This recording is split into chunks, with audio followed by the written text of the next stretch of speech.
Pujoh bilang, ibu kota Kabupaten Mahakam Ulu. Daerah ini dianugerahi kekayaan alam yang melimpah. Petualangan saya masih di Kalimantan Timur, tidak hanya mengeksplorasi sungainya, melainkan hutannya juga. Ikuti jejak saya, jejak petualang.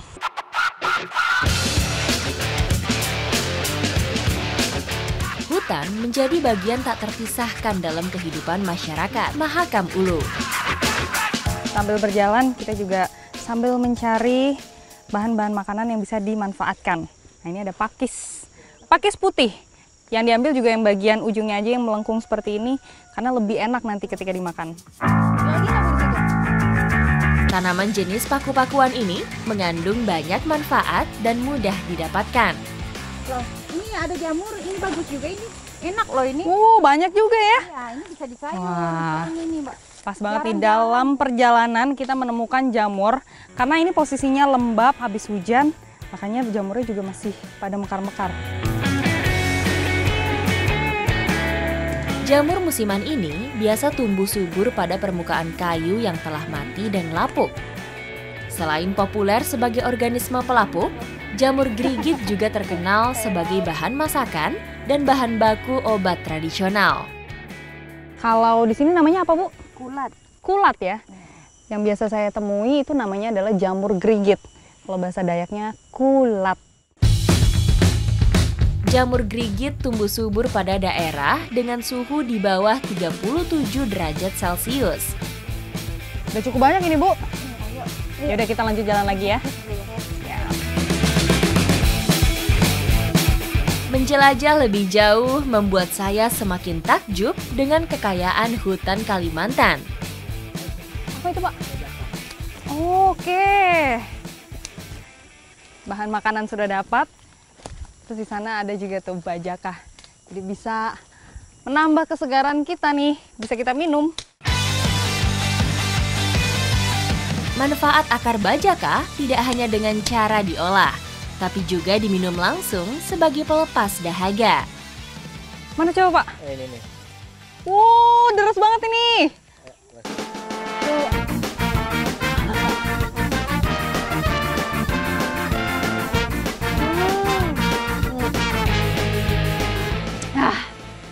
Rasanya seger banget. Jadi memang kalau ciri-ciri bajaka itu biasanya di bagian kulitnya itu ada yang warnanya merah seperti ini. Itu artinya segar, masih segar dan kandungan airnya juga masih banyak. Ini selain bisa diminum langsung, bisa juga kita rebus ya, Pak. Iya.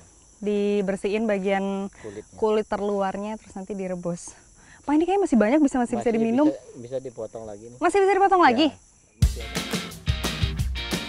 Masyarakat suku Dayak sejak dahulu menggunakan tumbuhan akar bajakah untuk mengobati berbagai macam penyakit. Kayu bajakah mengandung senyawa flavonoid yang membantu tubuh berfungsi lebih efisien sekaligus melindunginya dari racun. Wah, Bapak dapat lagi ya, Pak? Iya. Wah, ada banyak nih. Yaudah, Pak, ayo kita bawa aja sambil ketemu Ibu.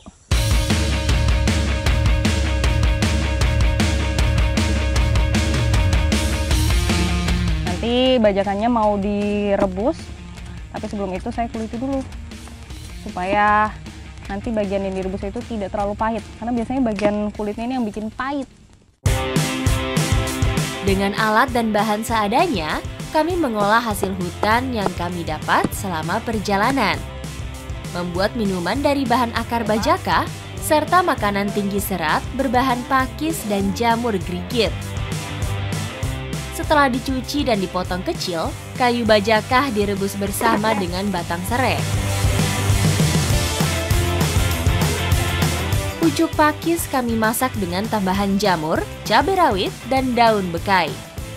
Daun bekai menjadi racikan bumbu wajib sebagai pengganti vetsin khas kuliner Dayak.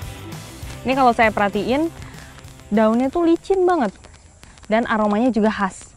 Mungkin ini nih, kenapa dibilang cocok untuk dijadikan penyedap. Setelah dibungkus daun pisang, selanjutnya masakan kami matangkan dengan cara dipanggang. Masyarakat setempat cukup terampil dalam mengolah masakan pada kondisi serba terbatas. Bajakannya udah Matang belum ya Pak? Coba. Wah, sudah ini. Ramuan bajaka matang dalam waktu kurang dari 30 menit.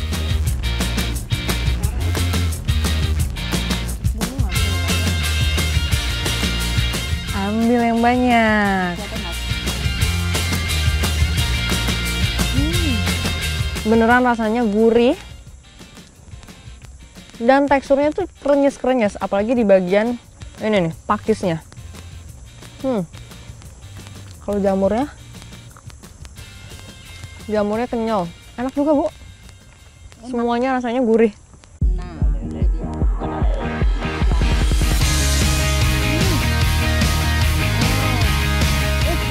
Ramuan bajaka menutup hidangan makan kami kali ini. Ini rasanya tuh seger banget. Langsung hangat di perut dan juga di tenggorokan. Memang ada pahit-pahitnya, tapi pahitnya itu masih bisa diterima. Jadi nggak mengganggu.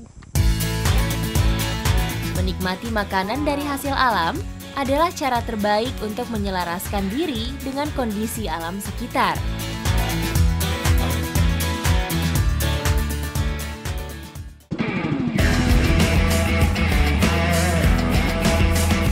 Perjalanan saya akan menuju hulu Sungai Payang. Di sana saya akan mencari ikan dengan cara tapa uro karena terkenal banyak karangannya. Ikuti jejak saya, jejak petualang.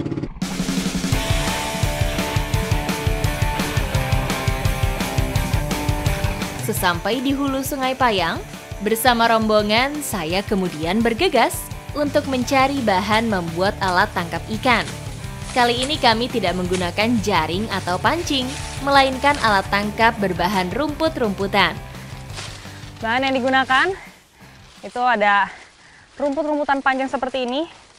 Nih, supaya nanti dirangkainya itu lebih gampang dan lebih mudah saat kita menggiring ikannya nanti. Warga setempat menyebutnya tapa uro, alat tangkap ikan dengan metode kuno yang ramah lingkungan.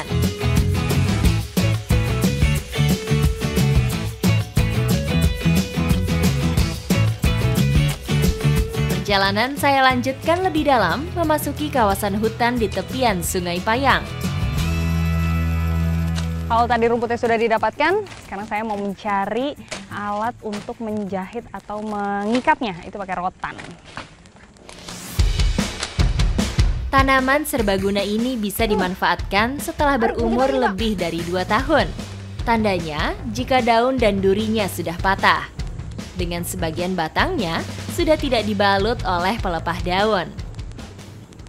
Oke, rumputnya sudah dapat, rotannya juga sudah, tinggal kita rangkai saja. Tapa uro memakai bahan dari 100% bahan alam, sehingga diyakini tidak merusak ekosistem sungai. Nah, ini tadi rotan yang panjang sudah kita bentangkan, terus rumput-rumputnya juga sudah ditumpuk seperti ini. Kalau sudah tebal, kira-kira, nah barulah kita ikat. Alat tangkap dengan metode kuno ini diyakini akan membuat ikan tertangkap tanpa membuatnya terluka. Tapa uro umumnya hanya bisa digunakan pada aliran hulu sungai, dengan debit dan kedalaman kategori dangkal menuju sedang. Jadi tapa uro ini caranya adalah kita menggiring atau menyapu ikan dari tengah menuju ke karangan. Nanti setelah sudah digiring, kita lihat di situ dapat ikan apa. Caranya dengan membentangkan tapa uro di aliran sungai, selanjutnya didorong bersama-sama menuju ke tepi sungai berbatu atau yang disebut karangan. Ayo, giring! Tapa uro ini panjangnya kurang lebih 6 meter. Makanya membutuhkan kerjasama untuk menggiringnya nih. Kalau memang airnya sudah mulai dalam, ini rumput-rumputnya juga kita tenggelamkan seperti ini nih. Supaya ikan yang di bawah juga ikut terbawa dan kegiring ke pinggir sana. Aliran anak Sungai Mahakam menjadi rumah bagi banyak sekali spesies ikan air tawar.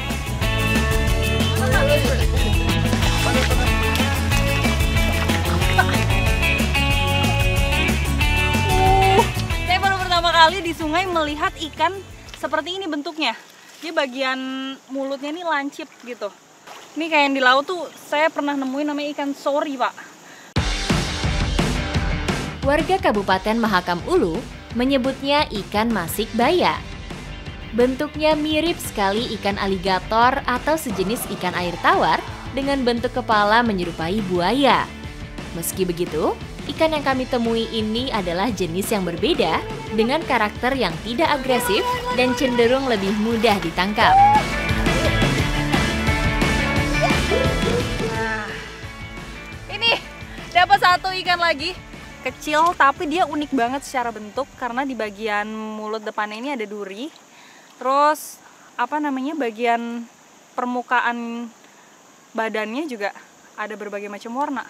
Tuh dari bawah sampai ke atas macam-macam warnanya. Bagian siripnya juga warnanya merah. Wah, luar biasa, Pak. Teknik kita ini berhasil karena mendapatkan ikan yang unik-unik. Satu lagi ikan yang berhasil kami tangkap. Ikan ekor merah atau dalam bahasa lokal disebut ikan seku. Menjadi salah satu ikan lokal aliran anak Sungai Mahakam. Pak, ini kita beruntung banget dapat ikan yang unik kayak gini, Pak.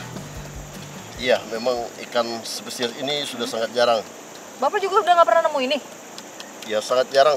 Memang kalau sejak dulu memang ikan ini lumayan banyak.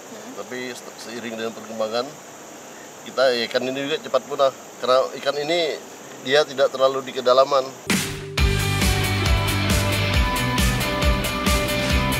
Sungai Mahakam menjadi rumah bagi berbagai spesies ikan. Sayangnya sudah ada beberapa yang mulai langka. Langkah saya untuk melepaskan ikan ini supaya ikan ini tetap terjaga kelestarian dan juga ekosistemnya. Ikuti jejak saya, Jejak Petualang.